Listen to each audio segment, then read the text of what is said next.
Well, we are moving next to our first really special keynote, which is entitled Climate and Health Across Borders, Considerations for Equity, Action, and Intersectionality. And it features some pretty incredible speakers, including our very own President-elect, Dr. Sehjal Bhargava. But I want to introduce her first. So Sehjal was born and raised in Saskatoon, where she completed a Bachelor of Science in Kinesiology and an MD prior to moving to Ottawa for residency. And she also helped launch PARX within Saskatchewan as well during this time. Thank you, Sehjal. She completed her family medicine residency training at Centertown Community Health Center in Ottawa, where she continues to work with clinical interests in inner city health, immigrant and refugee health, and social prescribing. She recently completed her MPH with a focus in health policy at Harvard. She's on the board of the Global Climate and Health Alliance, as well as CAPE, and co-chairs the CAPE Ontario Regional Committee. Dr. Bhargava is currently continuing her postgrad training in public health and preventive medicine at the University of Ottawa. Her advocacy and research focus on access to primary care, equity-based adaptation to extreme heat events, and the health risks of fossil fuel infrastructure. So Dr. Bhargava is going to be moderating this really important conversation with our two other guests.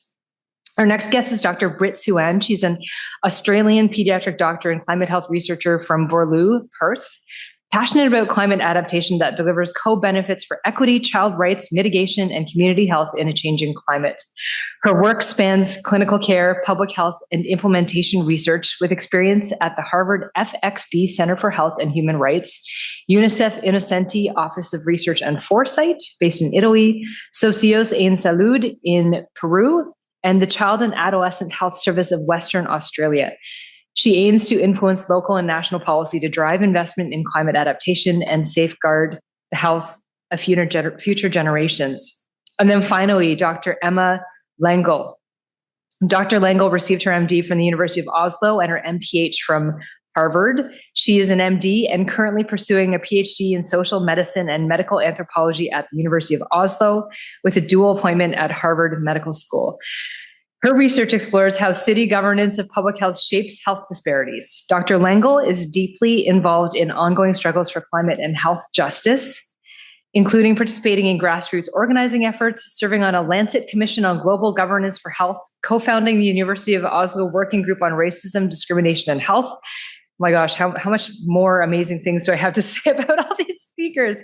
Co-hosting the inaugural European Conference on Social Medicine and sitting on the executive board of the University of Oslo. Her essays, articles, and op-eds have appeared across Norwegian health professional journals and national news outlets, and she's recently been selected as a guiding star by the Norwegian Financial Times for her advocacy work. And what I noticed is that you all have MPHs from Harvard University and are all very exciting and impressive people. So go ahead, Sehjal, go ahead and moderate. Awesome. Thank you so much. Hi, everybody. And hi, Britt. Hi, Emma. I'm recovering from laryngitis, hence my voice, but it is so good to see your faces again. As Melissa clued in, we all met when we were at Harvard, pursuing, our different passions and areas of interest, but we really realized that all of our interests kind of converged at some similar points. And I'm so honored to be joined by you two today. I'm going to go just give you a little bit of a flavor of how we met and then head into these questions, and I'll let you introduce yourselves a little bit. But Britt and I met because we were in the same concentration of our master's degree, which was a focus in health policy. We were connected, I think, in a group chat by a mutual friend who recognized that we were both cut from really similar cloths. And we got talking over cafeteria pizza about careers in medicine and not in medicine, and our hopes and aspirations for our time at Harvard and beyond. And then halfway through the conversation, Britt started pitching her plans for a global climate and health research hub. And in that moment, I knew I had to watch myself around her because her energy and vision and energy was just so infectious. And in addition to her MPH in health policy, Britt is a writer, activist, and completed a concentration area of focus in child health and maltreatment. She did a fellowship at UNICEF right after Harvard because that just wasn't enough, and is now back to her clinical training in Perth, Australia. And Emma and I met in a slightly different way. And in hindsight, I don't think we had enough time together to make space for potential shenanigans. But we met at a friend's house party in Cambridge in the last few months of a master's. And Emma is mid-PhD. And we spent the entire night discussing the United Nations, the Lancet, power distribution, social organizing, and the intersectionality of human rights, global conflict, and climate, which is not a typical house party conversation, but we spent hours talking.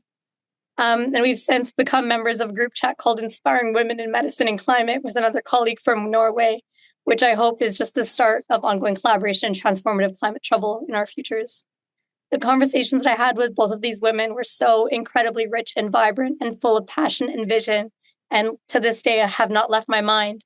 And so when it was offered that I could coordinate one of the sessions at this AGM, I knew immediately that I needed to invite them to this space to hopefully have a similarly motivating and inspiring and thought-provoking conversation here with all of us today. So with that, please give a huge welcome to Britt and Emma. And I'm going to start off with some questions. And I hope that this is a helpful panel for everybody. Please feel free to put questions into the chat and I will moderate. Britt and Emma, don't worry about the chat and just focus on, chatting with the three of us can have a casual chat. So start with a question for Britt and then a question for Emma, and then we'll go into questions for all of us. So Britt, you, amongst many other things, trained as a medical doctor in Australia and are now doing further work in public health, health policy, and child health. What has your clinical background taught you about some of the limits and opportunities of policy interventions for health and climate change? Thanks, Sehjal, and thanks everyone for having me. It's such a privilege to be here. The introduction was super adequate. I won't really add much to it, apart from the fact that I've now joined the Doctors for Environment Australia, which I think is like the CAPE equivalent of the Australian branch. I also just wanted to mention I'm joining from Boorloo, Perth, so I just wanted to recognise the traditional owners of the land who are the Whadjuk Noongar people here and pay respects to elders past and present. The land always was and always will be Aboriginal land. So limits and opportunities of policy interventions is a really hard question. I think we all probably feel similarly. The opportunities are that you get to reach so many more people through policy. And that's kind of what inspired me to do my MPH in the first place, is I felt clinical medicine was amazing, fulfilling, but also frustrating because you just saw the same conditions coming through the door that were being created by the environment and structural determinants of health. But I think we also see, now that I've gone back to clinical work, you see how policies are probably just reproducing disadvantage. Something that I've learned from an advocate here in Australia is that the system isn't broken, it's working the way it's intended to work, which is a really interesting thought process. I think, the system is working exactly the way it's meant to, in that it privileges certain people over others. So policy intervention has to really break down things before it starts to build up. Other opportunities, I think clinicians are really well positioned to contribute to policy. We're that bridge between health and the environment if we are able to educate ourselves in climate change, which we're all doing, and also the power of storytelling, just like time and time again, being able to bring stories to policy makers or to write policy based on the experience that we have in the clinical practice is super exciting. And it's something that I'm doing now. Instead of writing research, I'm now going to the Department of Health and saying, what type of research are you looking for? And how can I combine it with what I do on the ground? So that's kind of a bit of a long-winded way. Amazing. No, that was perfect. Thank you. We'll dig into some of that in the next few questions here. So Emma, tossing it over to you.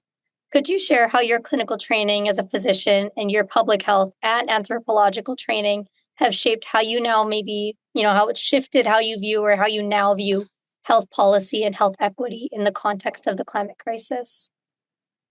Thank you. Hi, everyone. And hi, Britt and Sehjal. It's such a pleasure to be here with you all. Convenings like this really breathe life into these movements. So I appreciate that you're all here. So I came into medical school really with an understanding of health being an integral part of social justice and social movements. That was sort of my introduction to medicine. And I, as Britt is speaking about, really saw that impact on the bodies of my patients and wanted to know what my role as a clinician could be in asking questions sort of within and outside of the clinic about injustice. And that brought me to public health, which, I think sometimes actually medicine is sort of maybe even a subdiscipline of public health, where public health is looking at the very many factors that shape, the embodiment of health. And from there entered the fields of medical anthropology and social medicine that have been dedicated to questions of social suffering and climate and health for decades. And I think what social theory or sort of the study of health from an anthropological perspective can give us is this hopeful understanding that we have built society in this way and we can build it in other ways. And so it really is this sort of huge explosion of imagination when you start looking at the many different ways that health policy and social policy and care is structured across the globe and throughout time, and thinking about the really historically deep and geographically broad nature of health distribution, and asking questions like, what are the social meanings of health and illness? So how do people understand their health? What is the social production of health and illness? So how does society produce health and illness as it's distributed? And what is the social response to health and illness? And how can that be different in different places? And I think what that can give, movements like these or those who want to work on climate and health is this moment of of deep questioning and reflection on how did we get where we are and where do we want to go and how can we learn together to do that. So that is what brought me to my PhD work. And, Norway is such an interesting context for climate because we're both sort of the oil nation and at least self-proclaimed sustainability leaders. So you have a city like Oslo that is implementing really ambitious green policies, green health policies. At the same time, all of the money is oil money.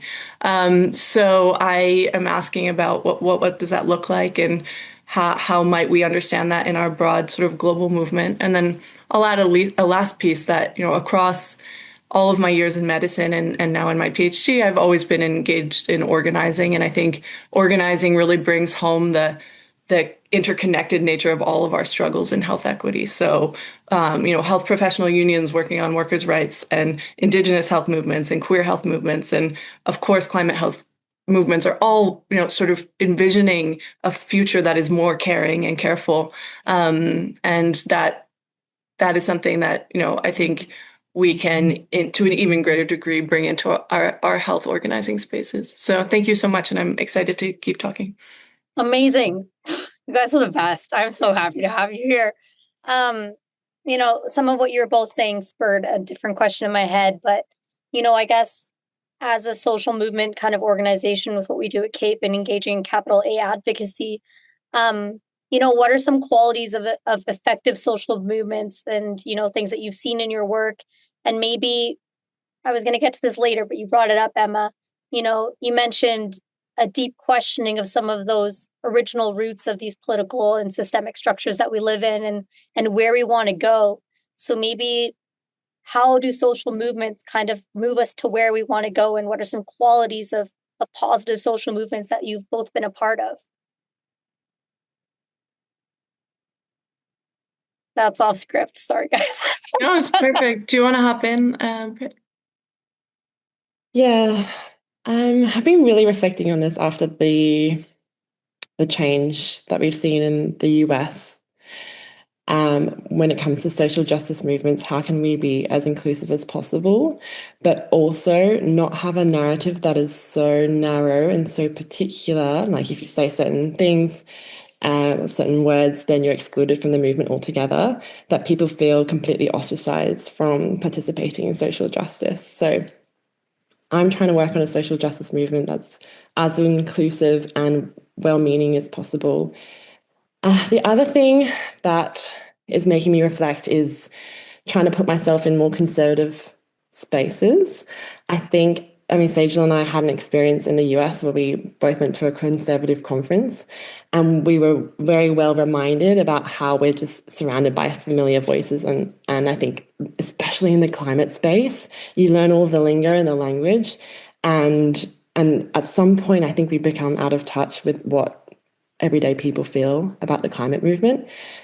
So I think successful social justice movements continue to keep in touch with everyday people. And when I speak to everyday people in Western Australia, it's quite a conservative place. They feel left behind by the climate justice movement, that policies are making things more expensive for them, which may or may not be true. I think we're just losing the marketing war. And they feel like they've been told for about 40 years now that the world is on fire and it hasn't combusted so far, which is, I mean, I don't agree with, the things that are being said, but it's important that I listen if I want to create a social justice movement that brings everyone along with me. So I think really grounding it in community, not just even in touch points, but being relational with community the whole way, and being realistic about where everybody is at. I think that's an important point for me. Yeah, thank you. Wow, what a big question on organizing. And, this past time, I'm still based at Harvard, and organizing looks different and the types of dangers and risks are changing. And I think in Europe, we also see new legislation making certain types of organizing much more difficult, placing them under, the umbrella of terror and terror legislation that makes it, the types of punishments that people are facing are much greater.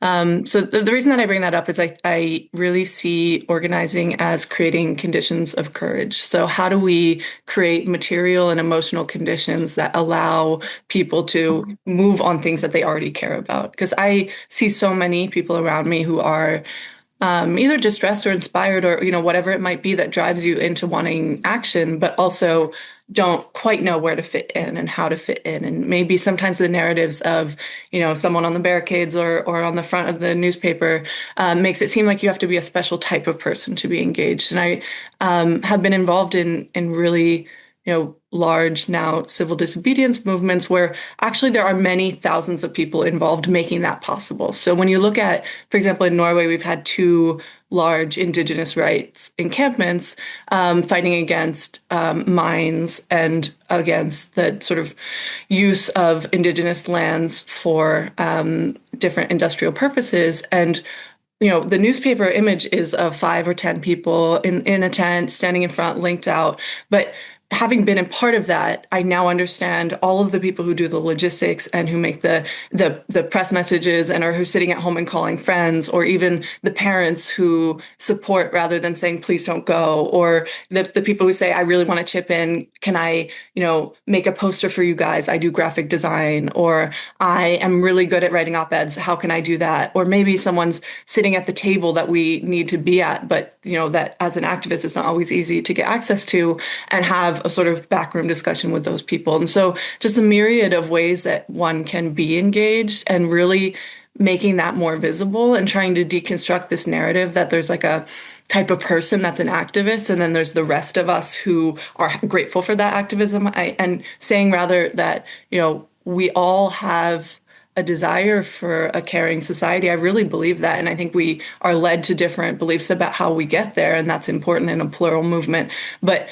in inviting and saying, what do I need to do to create the conditions of courage such that you can join us? And that will look different from different people. And that is part of what Britt is saying, like really listening more to both fears and aspirations, to create a discursive space that is welcoming. And then, of course, this is not to say, like, I really believe we need to have certain strong values. Like, for me, health for all is not negotiable. Like, I believe that everyone on earth has is equally deserving of a healthful life. That I won't negotiate on, but how to get there, of course, is a negotiation we have to be open to have. So those are just some thoughts, but this is, if I had the answer to this question, we would have a global revolution for climate tomorrow. Yeah, exactly. We'd all be on it here. I love what you both said. And that's, it's a thought I had a lot while talking to people knee deep in American politics was, like the splitting of the left and the alienating of people who should be partners, and, how to truly keep things rooted in community. Because I think, it's interesting because it was like following politics in the US while we were there, and while Trump was getting actively reelected and then reelected, it felt like there was almost a dissociation between political, platforms and what people thought would be happening.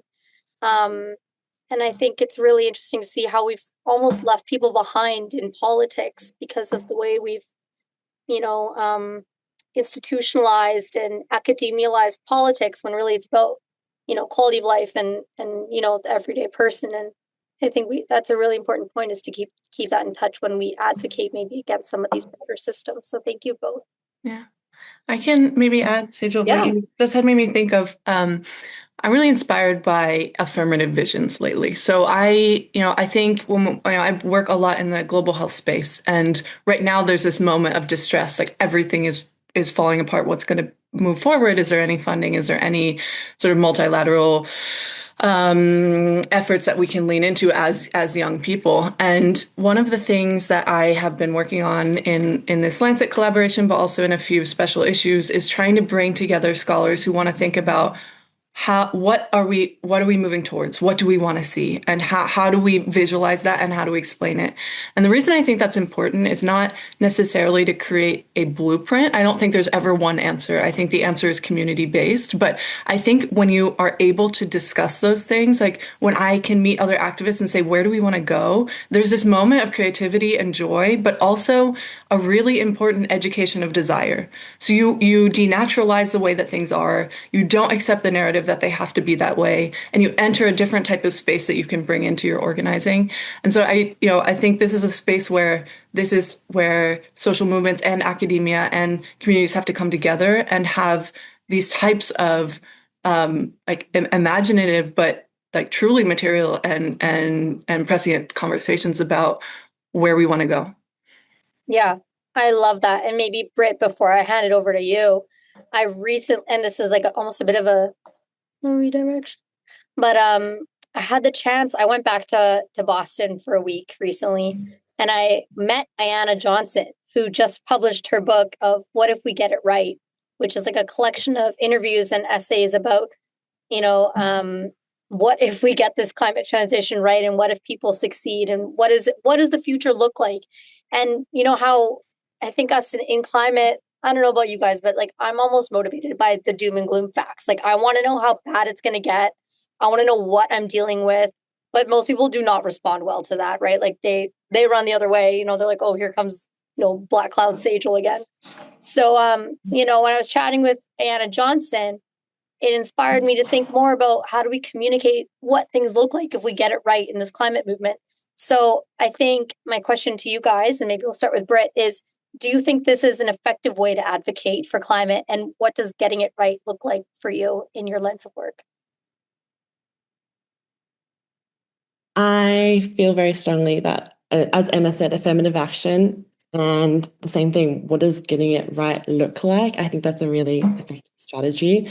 I think we've seen the doom and gloom messaging not work so well, so I'm always open to alternatives. And I think I shared this quote with you, Sehjal, before, but there's a famous quote. It goes something like, it's really easy to stoke fear and despair, and it's very difficult but courageous to instill hope. And I think anything that's a hope-driven message is what we need in this time. And I'm finding more and more, actually, that people, when I tell them that I'm interested in climate and health, or I work in this space, a lot of people are asking me, like, okay, so what's the solution? Where do we go? And what do we need to do? And kind of how do I help? But this question of like, what does an ideal policy look like to you? What does an ideal world look like to you? What do we actually have to do? And it's a challenging one to answer, So then I kind of get creative with it, and I have my own opinions, but it's not like I have a magic bullet. Tell me about them. What are you thinking about? What are some of those qualities? Well, I agree with Emma. I think the solution is going to be community-based. Mm-hmm. I believe that that climate adaptation has to happen at the same time as mitigation, and I'm putting a lot of effort into adaptation now.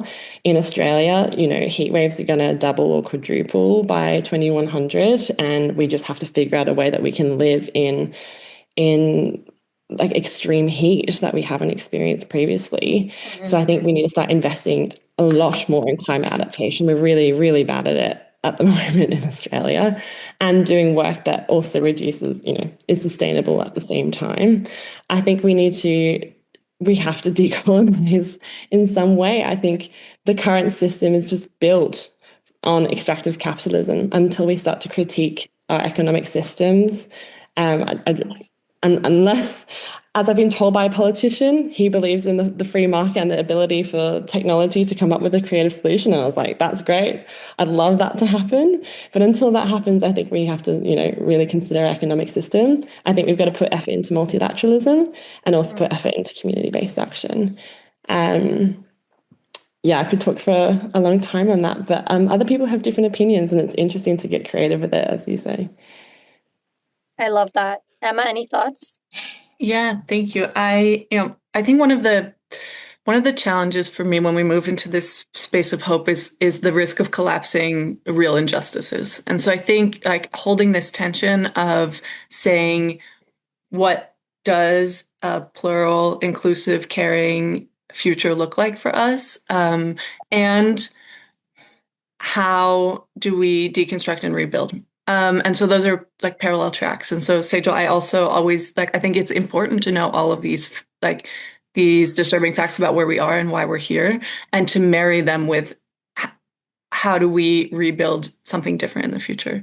And so for me, I'll agree with Britt. I think the economic system is so important. I don't have the one right answer for how we redo it, but I think if you look at thinkers, and this could be anything, I'm really inspired by reading eco sci-fi or fantasy spaces or creative voices that are drawing narratives together with communities about what futures could look like. I think in Norway, our climate movements often pull upon just a mix of oral storytelling and sort of the other ways of understanding. And so rather than maybe saying here are the 5 policy tools, which we definitely need to be able to do, I want, to be able to paint a picture of what that might feel like in that future. So How do we come together? What types of sort of comfort and safety and inclusion and sort of possibilities are in that space? And what types of policy thinking can we unlock through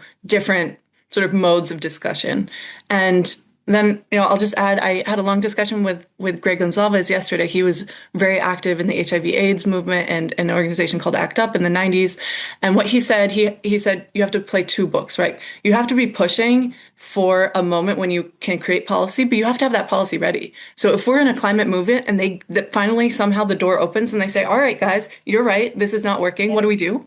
We have to be there and we have to be ready. So that's scary. And it has happened, with HIV/AIDS, suddenly billions of dollars were being poured in. And a lot of activists said, oh, wow, we never got here because we didn't think it was going to happen.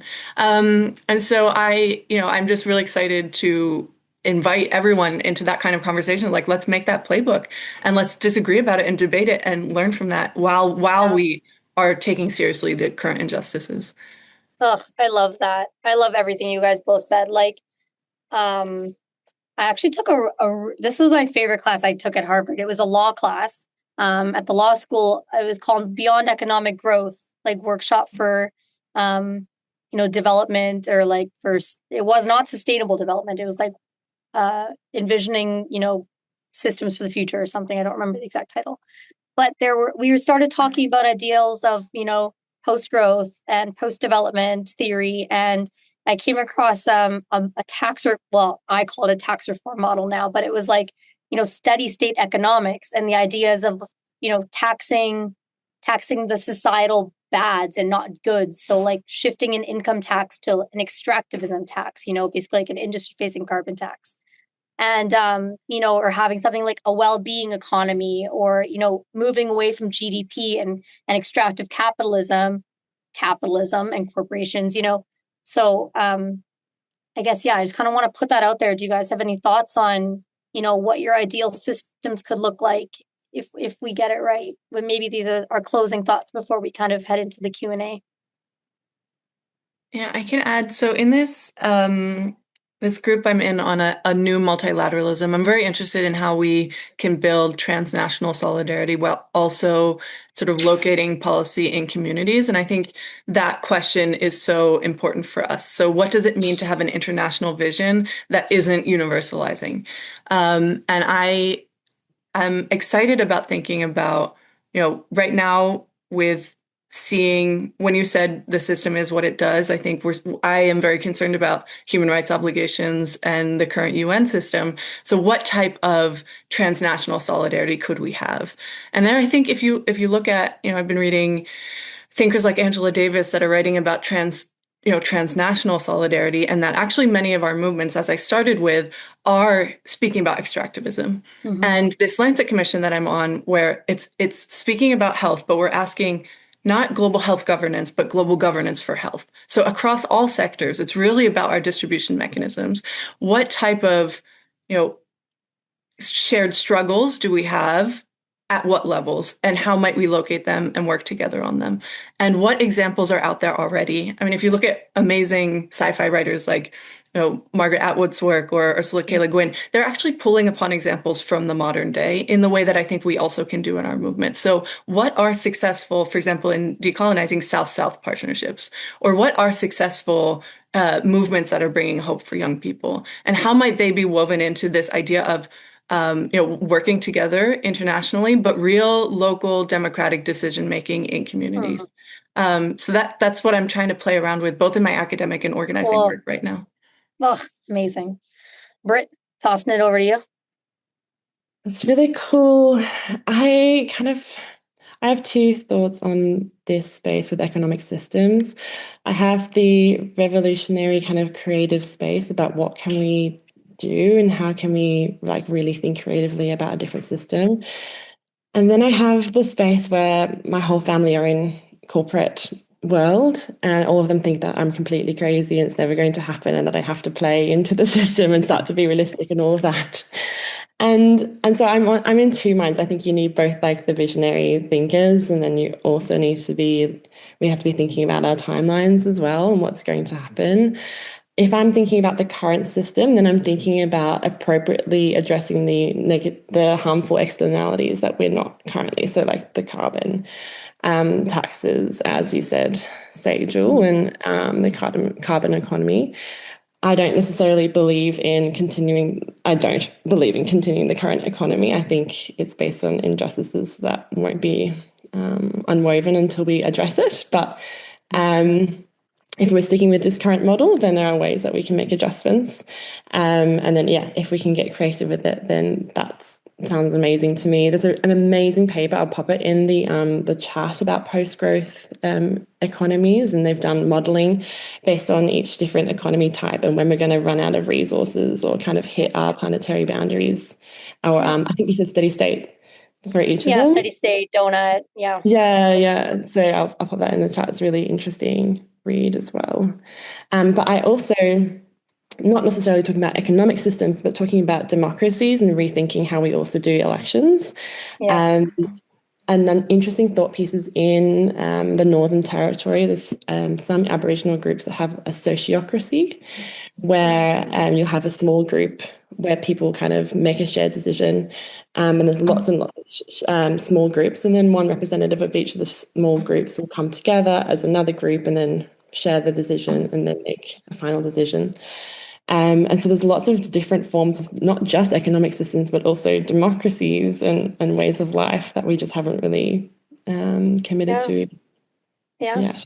And I gotta say, it gives me so much hope to talk to people like you who are, where I think we all kind of spend time thinking about this stuff, and it's putting these ideas out into the world and finding community around shared values and a shared drive to make the world better for everybody, not just ourselves.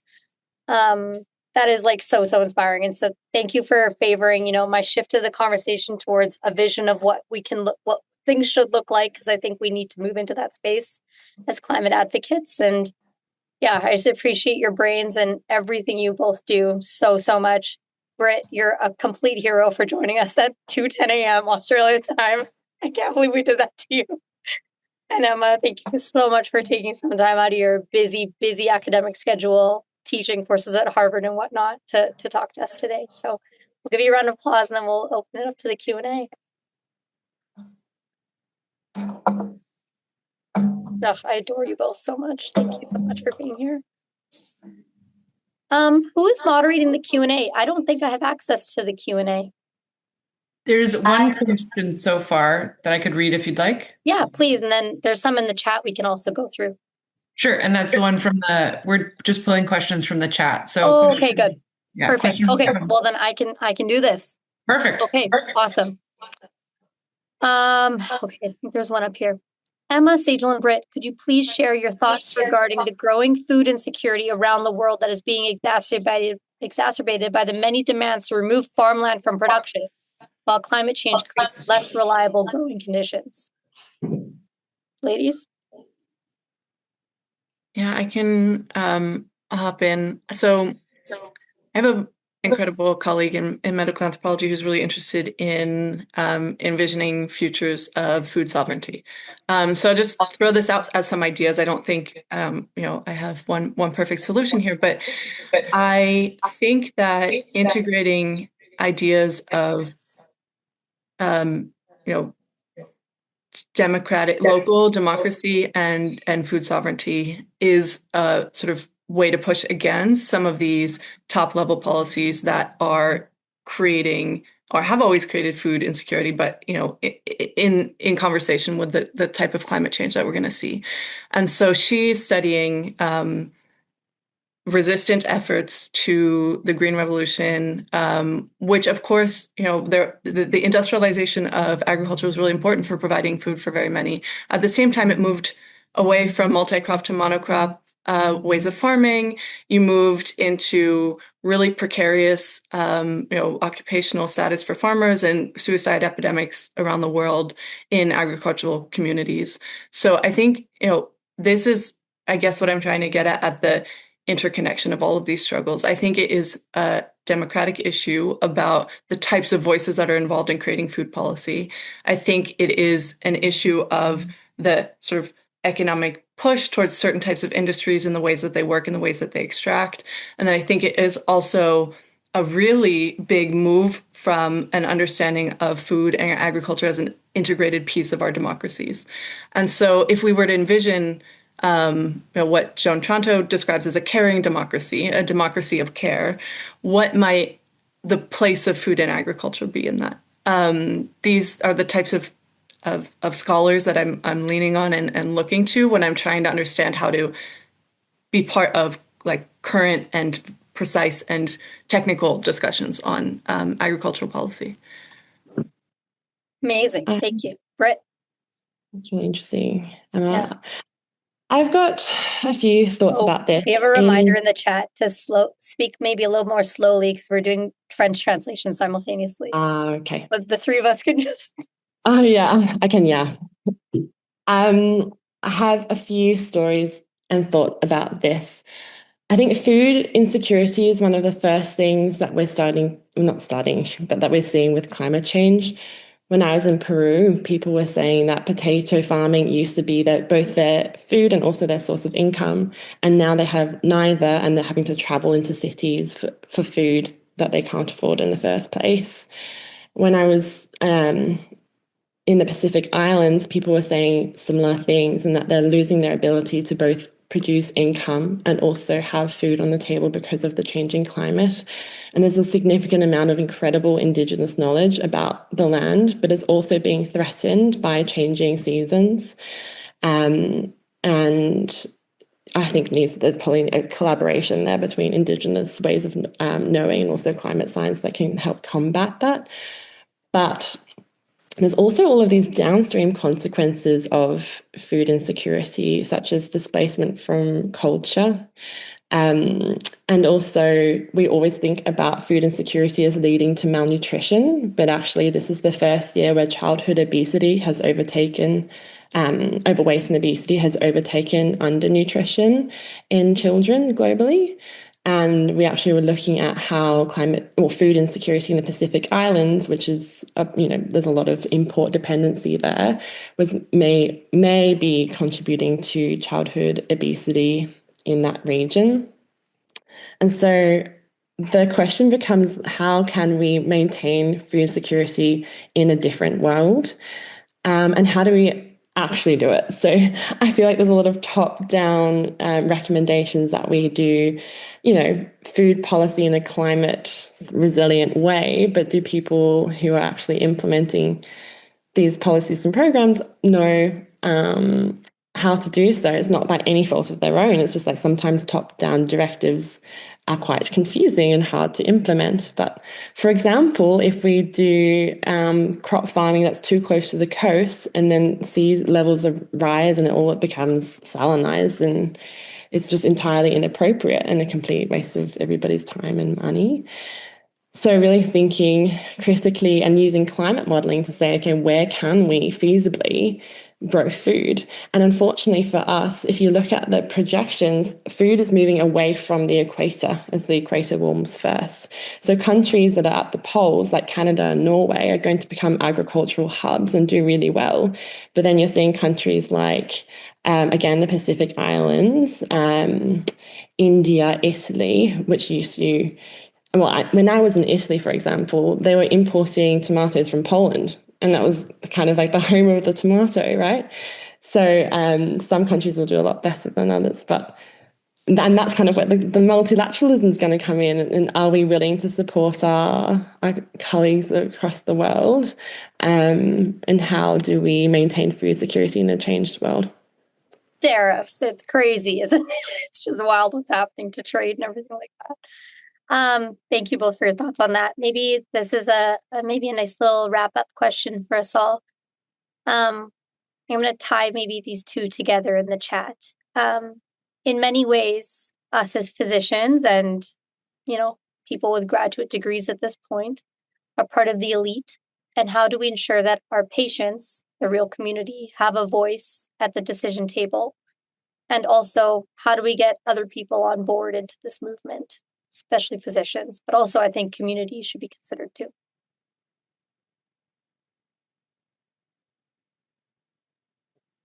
Do you want to hop in, Britt? I can go after you. Yeah, this is a really important point. I think two things. I think at some point we have to learn as advocates when to step back and replace our voice with the voice of community. I also would push back at how do we have communities or patients have a voice at the decision table. It's hard, but also I think the decision tables just aren't really appropriate anymore. Like, why do patients and communities have to come to our decision tables? Isn't it time that we go into communities and go into other spaces and listen? And I say that from a child rights perspective. So whenever we try and get or include children's voices in policy, it's very difficult because we want them to act as adults. We want them to be clear, concise, have detailed points. And in the end, it's kind of like adults working with children to distill thoughts and ideas into an adult version of a child's voice. Whereas if we actually want to do inclusive child policy, we should be going into like the children's environment and play, and let's see what we come out with. And I think we're seeing that more and more with especially child rights research or community based research that includes children. But yeah, more about moving the decision table from the boardrooms and trying to push people out of those spaces. I love that. Yeah. And I think that very much goes with the theme of our transformational reimagining of these structures that we take for granted and accept with no questions. Emma, over to you.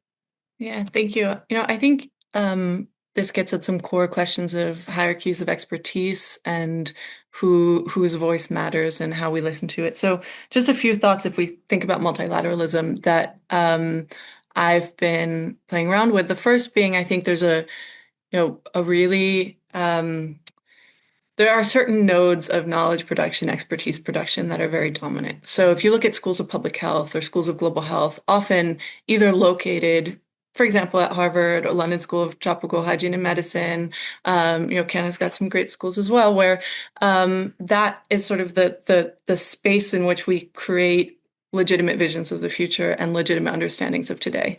And so, Lancet commissions are populated by people who've been at those schools. UN debates also, who enters them. And I think those of us who are operating these spaces, holding an MD, have to say our expertise is not universal. Our expertise isn't the gold standard. It has some of the answers. It's part of the puzzle, and it isn't sort of the full puzzle. And that is a really active stance to take. And so that would be showing the humility of, if I receive a question about, what a community is looking for and wants, and I'm not rooted in that community, saying that is not actually within my expertise. Every time I'm invited to a panel, I really consider, am I the right person on this panel, or are there other voices that I can bring in or recommend or step back myself? It's, understanding the two sides of the coin of privilege, right? We are able to employ our privilege for good, but I think also we need to deconstruct some of it. Like, we shouldn't be held on a pedestal. And in the same way that I think certain activists need to say, this is a big, big movement. And I really appreciate, these awards and things, as we saw earlier, they're so beautiful. This is a collective push. And so to the question of what is elite, and I think in the US right now, this question of, this real frustration in the population with sort of technocratic elite solutions to really deep social problems, it takes humility from us and an acknowledgement of, okay, I have to be a traitor to my own privilege. I need to step back. I need to not pull the ladder up behind me. And I need to also say, maybe this space, as Britt said, shouldn't be the space we're looking to anymore. This shouldn't be the table from which we begin our imaginings. And so when I try and envision a new multilateralism, I say, what if I didn't start with sort of tinkering with the tables that are already at play, and where would we come together, and how would we come together? Maybe we rather, are coming together in much freer spaces that aren't, structured in ways that systemically exclude many of the voices that actually need to be there. So I just think it's an iterative process, and I think we have to hold each other accountable, and we need to find joy in sort of making things more collective than they often are. I love that. And I think Britt was one of the first people to tell me to find joy in some of the work we do. So you both say that it's just so great. Maybe Britt, do you have any other thoughts on this, or any other concluding thoughts you'd like to make sure you have a chance to share? If I had any other thoughts, I would say think and include children and their voices where possible. One of the best parts about coming back to clinical medicine is getting to spend time with kids again. And I think we've been talking a lot about creativity and also hope. And that is there in our infant and child population. We just so infrequently tap into it because we have to do extra ethics and all the extra things that come with it. But I think can include children in policy and also research. Emma, any last thoughts? Yeah, I think, we all are located in countries that are extremely influential and are part of sort of global chains of wonderful policy and really harmful policy. And so I, in a Norwegian perspective, I'm always trying to understand local policies for health equity, and then also how I can link that to global struggles.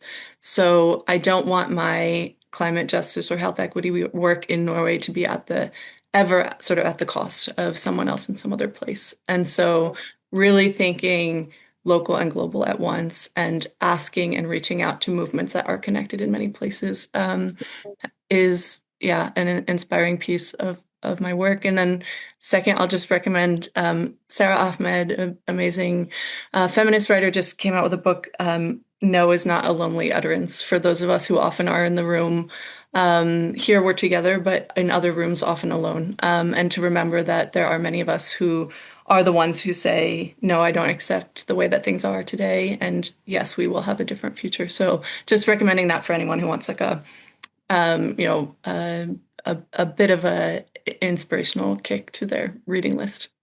Awesome. Okay, we have one more spicy question in the chat that I think we should address. So Tim's asking, over this past several years, CAPE has focused on, getting a seat at the table. And like, even personally, as a woman of color, I felt like I had to pursue an MD and then an MPH at, the whitest university I could think of to get a seat at the table in some of these tables that are very white and male dominated. Is the panel suggesting that this policy to be at power tables, is the panel suggesting this policy to be at power tables be discarded? But I think maybe my reflection on that, and then I'll hand it over to you both, is that it's a constant struggle to me between, do I accept the system as it is, or do we challenge the system in favor of a better future?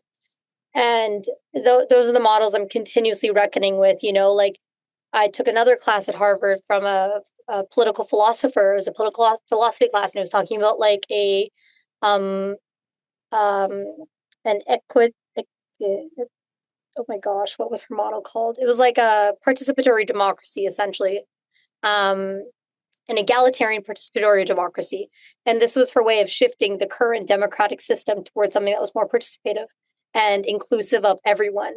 And so, like, I think I see ideals like that maybe being pushed, but then there's also this other part of me that, I accept that we have to work within the system, but to another extent, I'm always fighting with the thought that, you can't tear down the house with the tools the master gave you, right? Like, kind of mentality of, to create a fundamental shift in the way things work and to break down these capitalist, extractive regimes. Maybe we have to talk to kids more, So I think that's like where I'm always finding I'm running up against that tension personally. And I'd love to hear if you both have similar reflections or different thoughts. I can hop in. And I love this hope without action is hopium. And I will say, I think hope has to be a practice. Like, hope in the way that I'm speaking about it is an action, and it is prefigurative. So we are planting the seeds of tomorrow, today, in the way that we act, in the way that we behave. Now, Sehjal and I really debated this on this long discussion we had at this party. I am definitely on the side of, I think everything that I do, every time we gather, I think we should be putting stones in the machinery of capitalism. Like that is just, I think that we need to be much more strategic in direct action. I am seeing that. I think when I speak to activists from different generations and different movements, I don't think that privilege is sort of charitably redistributed very often. I think it's a claim that comes from those who are oppressed. And I think the way that I think about my organizing is that I have a certain set of tools that I have gained, and I put them at the service of the movement, and then the movement collectively decides how to use those. So right now, for example, I'm sitting on the executive board of the University of Oslo. That is because we are trying to hold the University of Oslo accountable for procurement deals, both in relation to human rights violations and to oil collaborations. And so I'm in that position because the movement said we need someone who has the time and energy to do this type of document work and policy work that I have experience with. But I'm equally willing to sit in front of a subway and like block morning traffic so that we do better things. And I know there's different approaches, but I think those of us with power and privilege need to be questioning it more actively with our bodies and our movements. Amazing. Britt? I'm not sure I could have said it any better, but I think it's a really good question. And I think we've come across this point time and time again in this panel, right? Because we've been talking about the economies and whether we stay the course and alter, but try and do better, or whether we completely revolutionize. And we talk about the power tables. Should we be sitting at them, or should we be completely revolutionizing? And I think thinking in binaries is never going to be that helpful. As Emma is saying, it's about putting ourselves at the service of others, constantly contributing to change, and just learning to live in that tension that Sehjal's been mentioning. Like, every decision is going to be somewhat different, and we do the best we can with the tools we have, and we hold ourselves accountable by having really good mentors inside and outside of community who will say, hey, Britt, like, why did you agree to that? There was just absolutely no reason for you to do it. I had another, I think Sehjal and I had this talk a lot, which was, what is our theory of change? And during our lifetimes, what is the biggest difference we're going to make? And I've now come to the point where I'm like, Who do you think you are, Britt, to think that you're going to make that big of a difference by yourself? It's collective action, and we need both reformers within society pushing from within, and then also rebels on the outside who are calling for a revolution and pushing in a different way. We need collective action altogether, and both inside and out to, move the wheel. Yeah, and I asked that question to any scholar I got a chance to talk to at Harvard. Marshall Gans was the funniest reply I got. He was like, "What do you think I'm going to say?" I was like, "Okay." He's going to say go on the outside, and use collective action. But other people really were like, utilize your skill set. Where do you see yourself fitting in? Where's your energy best suited? And I think that's like an individual choice, the same way you can advocate at a micro, meso, or macro level in different ways, different sectors. So, okay, with that, we could talk for hours. And I just want to say thank you so much for sharing some of the reflections that you've had over your lifetime of activism and advocacy and scholarly work with us today.